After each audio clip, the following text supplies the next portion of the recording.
Hoje estaremos estudando a lição 44, a família e a superproteção. Antes de começarmos a refletir sobre a lição, gostaria de dizer que essa lição 44, a família e a superproteção, estará disponível no canal do YouTube da Igreja Batista Vitória. E para aqueles que não possuem o livro ou a revista Práticas Bíblicas da Convenção Batista Mineira, esta lição, a lição 44, estará disponível junto a esse link abaixo. Antes, gostaria de fazer uma oração. Deus, obrigado, Senhor, por estar conosco, estar com todas as famílias, Senhor, que a instituição e projeto desde a eternidade, Senhor. Senhor, que as famílias possam realmente entender o projeto de Deus para as nações e entender que os filhos estão presentes de Deus. E entender que elas não estão gastando tempo ou perdendo tempo em ter filhos e educar seus filhos, mas que haverá um investimento, que haverá um tempo em que os pais deverão pensar mais nos filhos e na família do que neles mesmos. Que o Senhor possa abençoar todas as famílias, que o Senhor possa trazer bom senso e consciência a todos os pais, não só das igrejas ou aqueles que são cristãos, mas a todos os pais do mundo. Obrigado, Senhor, por estar conosco aqui nesse estudo, estar conosco sempre em nossa vida. Obrigado por tudo, meu Senhor. Essa é a oração que eu faço, eu agradeço pedindo. Em nome de Jesus, amém. A família, superproteção. Tópico 1, introdução. Proteger e cuidar dos filhos é uma tarefa essencial e necessária. Aqui, o tópico já fala, né? O motivo de se construir uma família. O projeto de Deus é largará o homem, seu pai e sua mãe, se unirá a sua mulher e os dois serão uma só carne, um só corpo e um só espírito. Deus criou o homem e a mulher, macho e fêmea, os criou, para que eles pudessem constituir uma família. No momento oportuno em que um homem e uma mulher estão formados e já possuem um caráter, ou seja, já possuem os requisitos de entender o que é um casamento, o que é uma família, o que são filhos e quais os projetos de Deus para tudo isso. Primeiro, família, instituição de Deus. Então, o homem, o cabeça da casa, é o que procura, o que é dinâmico, o que pensa as estratégias, juntamente com sua esposa, ao qual ele entende, através do matrimônio, que eles se unirão. Não há mais dois, mas um só corpo, uma só carne, um só espírito. E só se separam para orar, às vezes, quando não oram juntos. Então esses são os pais. Os pais que entendem que os filhos são presentes de Deus e que a família agrada a Deus. A família no temor de Deus. Como está escrito aqui na divisa da lição, Salmo 103, do versículo 1 ao 18. Gostaria nesse momento de ler só o versículo 17 e o versículo 18, que diz assim: o amor do Senhor, porém, é de eternidade a eternidade, sobre aqueles que o temem, e a sua retidão sobre os filhos dos filhos, sobre aqueles que guardam a sua aliança, sobre os que lembram dos seus mandamentos, para os cumprirem. Então, esta é a vontade de Deus através da família.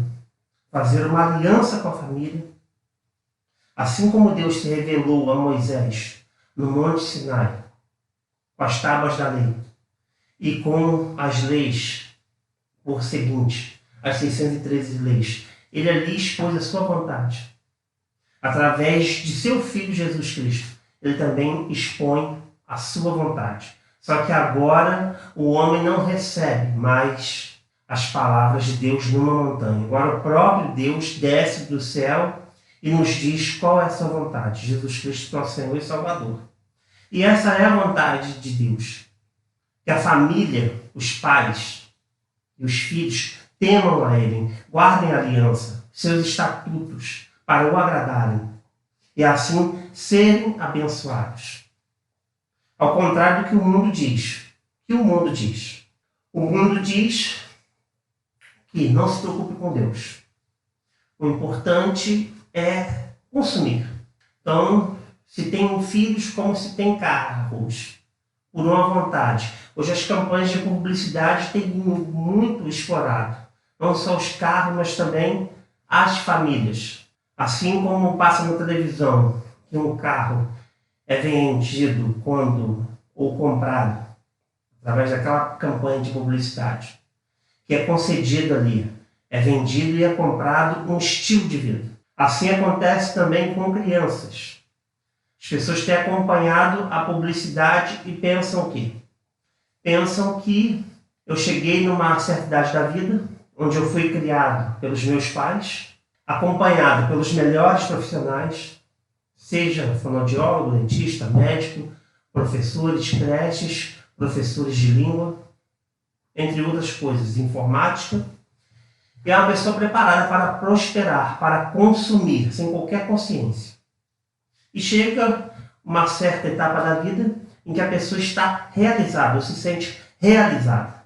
E o que ocorre? Ela vê uma campanha de publicidade na televisão, na internet, que diz o quê?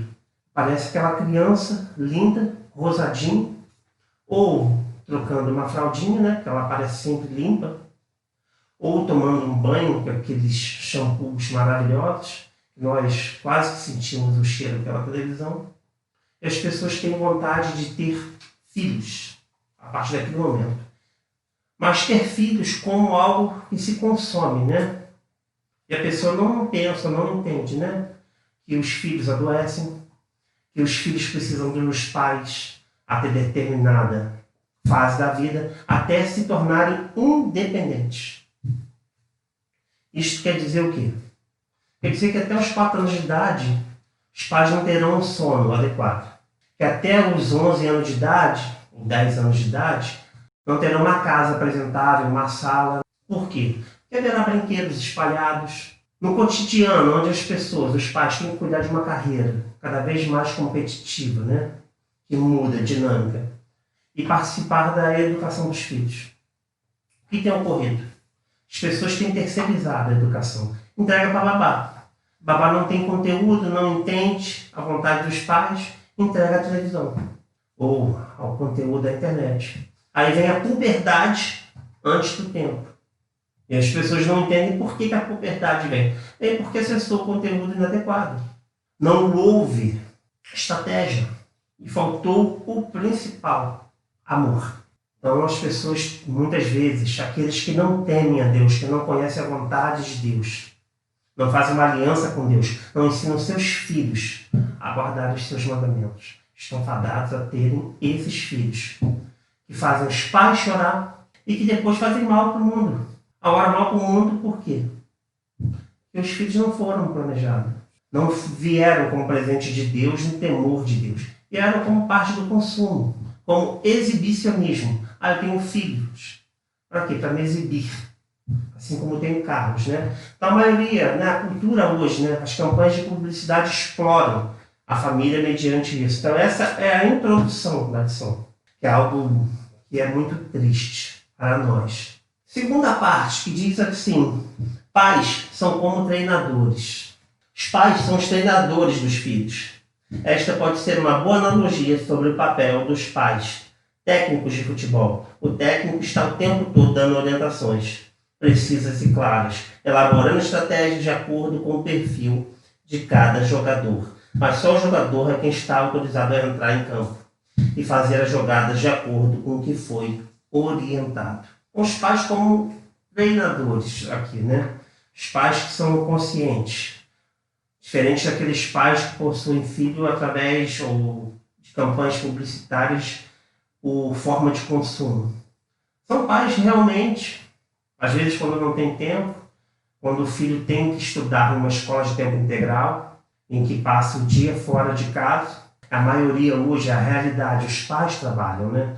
Nós não estamos mais nos anos 50, onde o pai era o provedor e a mãe era quem educava os filhos, né? Até a década de 50 foi muito assim. Hoje não, as mulheres têm um lugar no mercado de trabalho.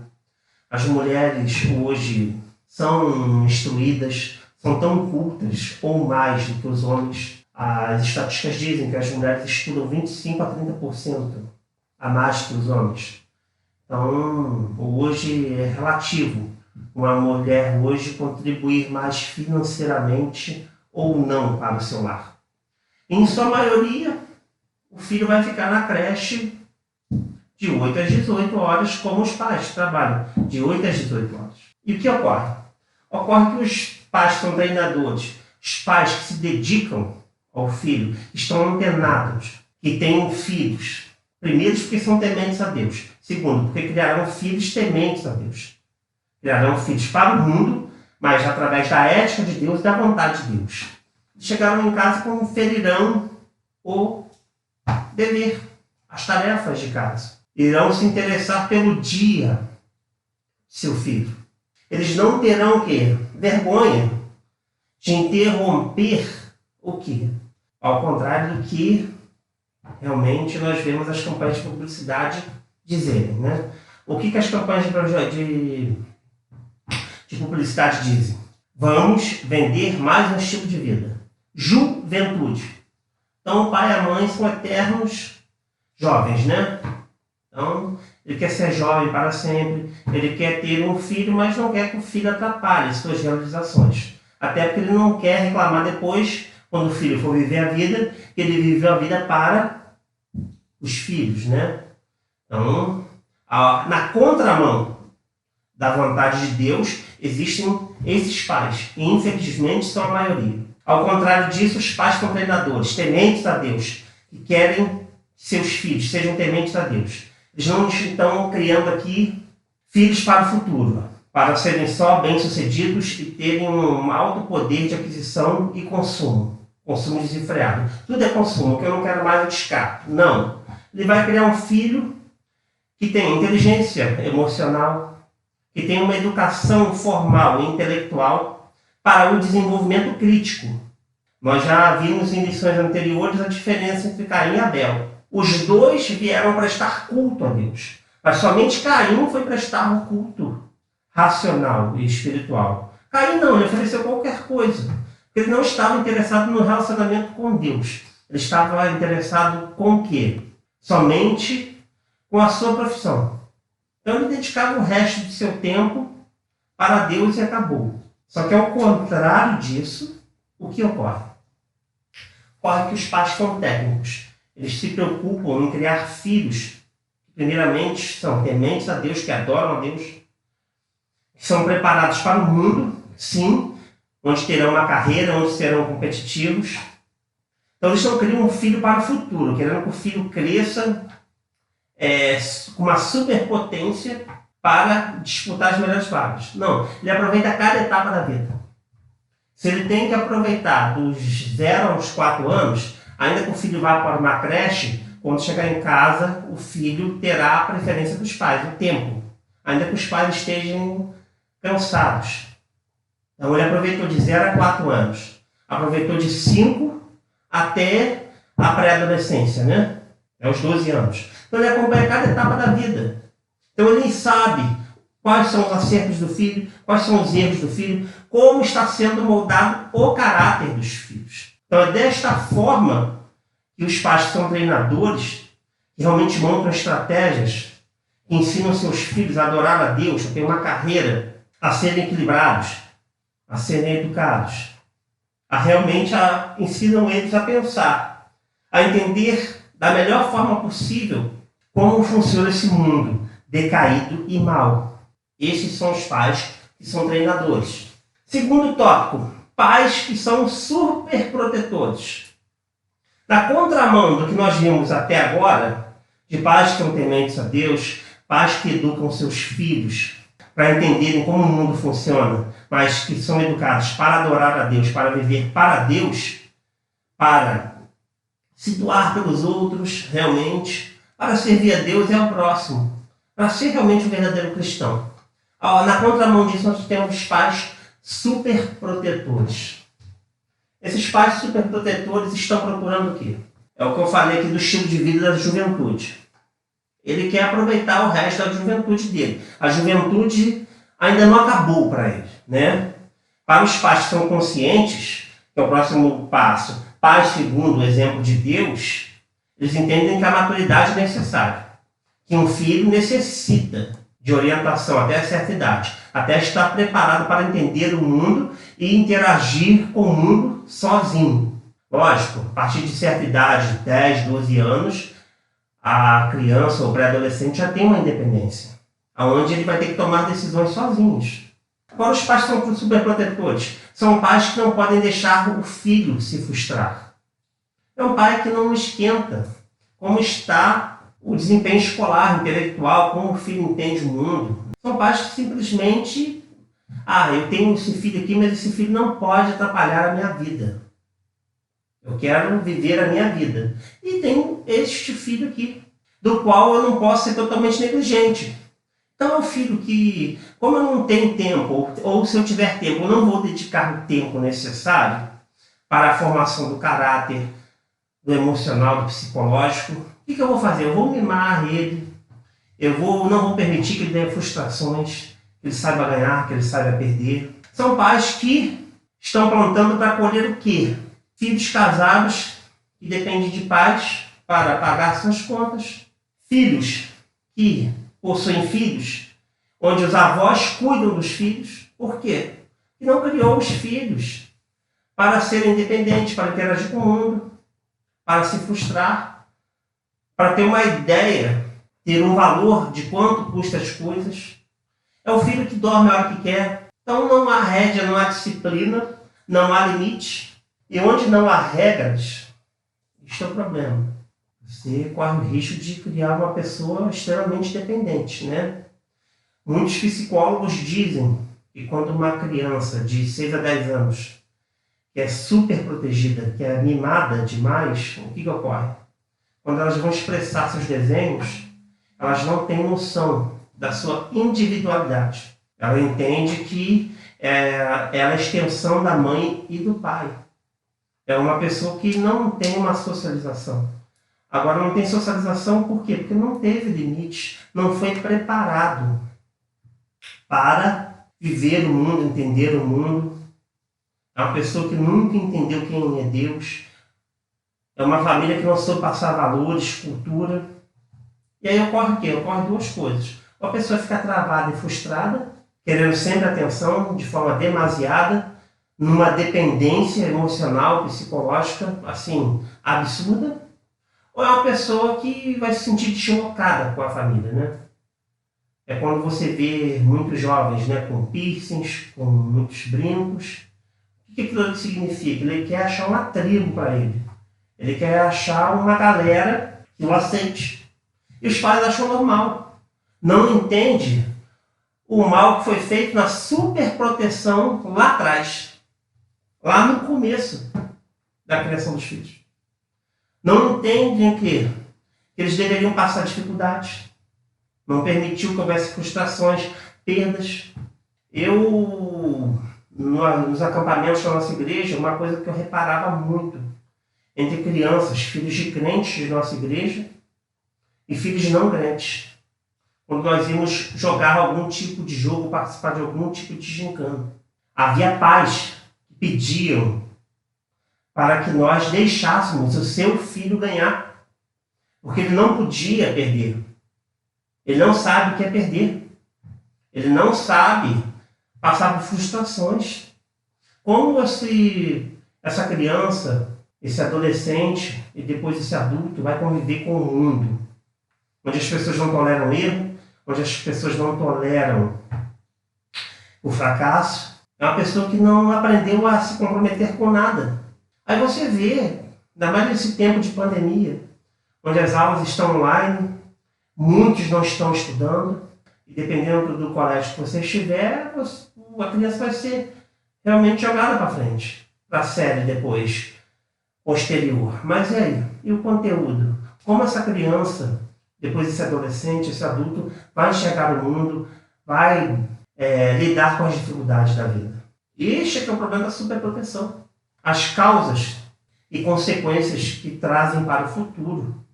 Então esses são os exemplos aqui de pais superprotetores, né? De pais principalmente que não temem a Deus. Nós vemos na Bíblia a história de Hófni e Finéias, os filhos de Eli. O que ocorreu? Por que Deus rejeitou a família de Eli?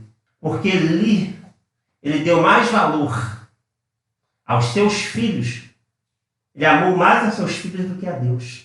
Então não ensinou os preceitos de Deus aos seus filhos, que seriam depois os sacerdotes após a sua morte. O que houve? Rejeição de Deus. Eles criaram um caráter fora do padrão, inaceitável por Deus. Por quê? Porque não foram ensinados a saber quem é Deus. Eli valorizou, supervalorizou e superprotegeu os filhos, ao contrário da vontade de Deus. O que houve? Uma rejeição.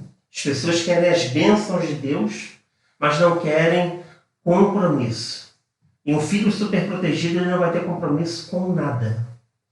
Os pais vão ter sempre que limpar, né, a sujeira ou consertar as mazelas que eles fizerem. Último tópico aqui. Pais segundo o exemplo de Deus. Voltando para o Salmo 103, que diz assim, versículo 1 ao 3. Salmo de Davi. Bendize, ó minha alma, o Senhor. Tudo que há em mim, bendiga o seu santo nome. Bendize, ó minha alma, o Senhor. E não te esqueças de nenhum dos teus benefícios.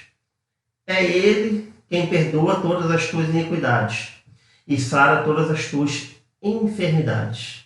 Quem redime a tua vida da perdição e te coroa de amor e de compaixão. Pais, segundo o exemplo de Deus, são pais que preparam realmente, né, os filhos para terem uma vida, né, encararem a vida, terem compromisso, estarem sempre dispostos, mas que são educados na palavra de Deus, né? Parece que é algo fora dos padrões modernos, é algo antiquado, mas é o mais seguro. São pais que ensinam o caminho aos filhos, ensinam as alianças, que investem seu tempo, que amadureceram, que pintam o cabelo de branco só por estética, não para parecer jovem, que não se dizem jovem, mas que se dizem comprometidos com Deus e com sua família, com o próprio cônjuge e com os filhos, que educa e participa de todas as fases da vida dos filhos e que tem orgulho daquilo que produziram quando seus filhos estão na fase adulta e vão viver a vida. E eles permitem que seus filhos vivam a vida sem lhes cobrar nada o tempo dedicado, pois fizeram primeiramente por amor a Deus e por amor aos filhos. Ensinaram os filhos a entender de forma crítica o mundo como ele funciona. Ensina os filhos a se defender do mal e ensinam-os também a agradar a Deus, a ter várias habilidades. São realmente pais, os homens, o pai, que é uma esposa como Cristo amou a igreja, e a esposa que honra o marido, pois ela é ajudadora. Eles caminham juntos, né? É um cordão de 2, 3 dobras, né? É Deus primeiro, a esposa e o esposo, e a família entrelaçada. É mais difícil, né? Quando Deus está no controle, participando ativamente, é impossível que esse cordão de 3 cordas venha a se romper. E esses são os pais. Os pais têm a Deus como uma referência de cuidado, amor e proteção. Mas Deus é justo, como já se viu. Ele não superprotege. Por isso que alguns apoios e amparos podem ser perfeitamente tirados por Deus. Assim também são os pais. Como o Salmo diz aqui, o Salmo 103, o versículo 1, 2 e 3 e 4, que vão dizer o quê? Minha alma bendize ao Senhor. A minha alma reconhece todas as bênçãos que Deus proveu na minha vida, todas as minhas necessidades, que Deus esteve sempre comigo, independente de padrão de vida, classe social, poder aquisitivo de consumo. Eu estou falando de uma vida que tem desafios, que tem aperto, mas que tem primeiramente amor de Deus e amor uns pelos outros. É onde a família, os filhos aprendem a pedir perdão, a perdoar, aprendem a vontade de Deus, aprendem o que devem fazer, aprendem a ter apoio até certa idade e aprendem a ter autonomia condicionada após anos e anos. São pais que são supervisores, participantes, ativos, que não só provêm o sustento, mas que provêm também o quê? Toda estabilidade emocional e psicológica, que sabe se portar, que tem mansidão, domínio próprio, não permite que as coisas internas, os problemas enfrentados fora da habitação, venham fazer o quê? Atrapalhar a harmonia do lar, que entendem realmente que são maduros e têm orgulho de serem maduros, de serem pais, de verem seus filhos crescendo. Não são homens e mulheres que tentam competir com seus filhos, que tentam se manter jovens, né? E aí a criança ela vai ter a referência de quê? Ela sabe que tem a criança, ela, quem é mais novo e a bisavó. Entre o pai e a avó já não sabe mais. Assim são muitas pessoas que têm vergonha de amadurecer. Ora, os pais, segundo o exemplo de Deus, não. Eles têm orgulho da experiência que eles viveram, pois eles podem ensinar a seus filhos a não passarem por que eles passaram.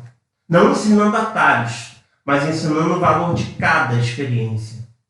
Principalmente a experiência com Deus. Agradecendo a Deus todos os dias, bendizendo. Ó, bendize a minha alma, ó Senhor.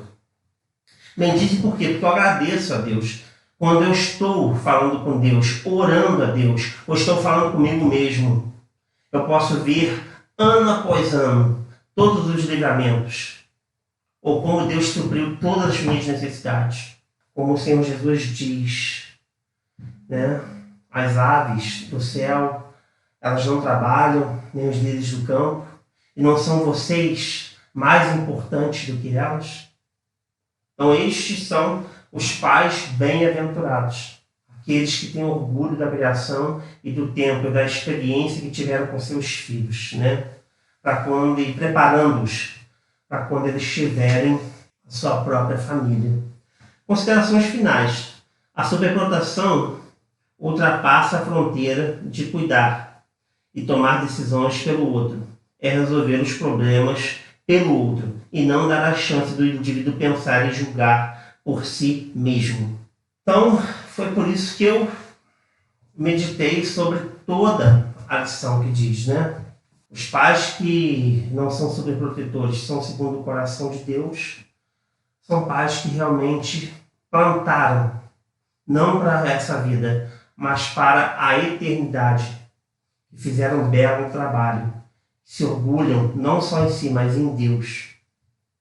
Por filhos equilibrados, por pessoas de bem que foram entregues à sociedade. O presente que foi dado, a oportunidade que foi dada aos pais, eles devolvem a Deus da forma correta que se deve devolver. São pessoas de bom senso, caráter, pessoas conscientes, que não vivem o arrependimento. Depois vão ter que consertar as mazelas dos filhos, ou cuidar dos filhos, mas que permite que seus filhos cresçam segundo o caráter de Deus, e possam tomar suas decisões como adultos, possam ser independentes e viver uma vida equilibrada e na presença de Deus. Foi isso que Deus colocou no meu coração. E meus irmãos, até a próxima. Fiquem com Deus.